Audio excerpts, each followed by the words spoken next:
Well, Connor is a 15-year-old boy in the 80s in Dublin, and it's a recession, so everybody's low on money, and he's having a bit of a rough time because his parents are splitting up, and he kind of, the film's a coming of age film, so he changes throughout the film. At the start, he's kind of, he doesn't quite know who he is, and it's kind of, the film's about him kind of conquering his world, and getting the girl, and at the end of the film, you see this kind of young man, and it's that change in Connor.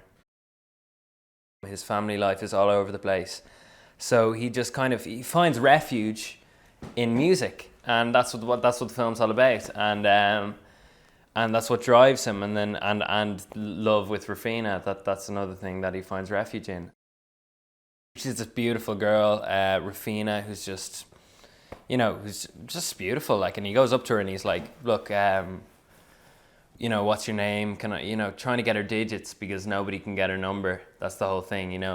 So he goes up and he's like, here, do you wanna be in a video for my band? He doesn't have a band at all, but he gets her digits for the music video, and that's his way of kind of impressing her. So I suppose he starts the band to get the girl. Well, working with Lucy was amazing because Lucy, was a really experienced actor, and she was just, she just put up with me just messing up all the takes, and she just got it right from, take one. She was nailing it, but, she was just so experienced. And again, I was learning so much from her, and I was learning so much from Jack and Aidan because, I'd never done it before. And Lucy, immediately I felt comfortable with Lucy and I got on with her great. So, it was just so much fun.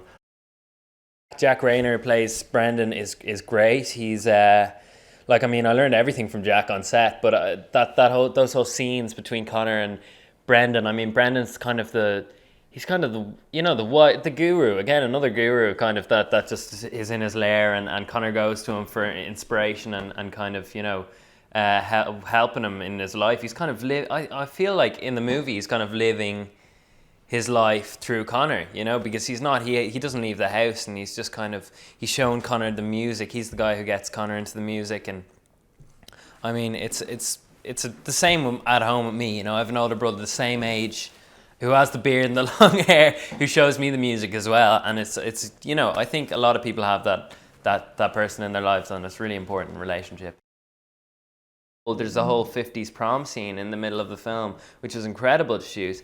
There was kind of the Back to the Future vibe off that, and we had the whole place, decked out like a 50s American high school prom, and we had the dancers in, and that was just amazing couple of days. They were just really, really fun. And then again, the really 80s scene at the end of the movie, the gig scene in the school, that was another brilliant one.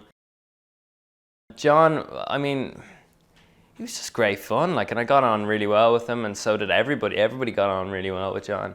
And the other amazing thing about John is he gathers amazing people around him. Like, the crew were all just really fun people, and they all just really loved making the art of making movies, which created such a nice atmosphere on set.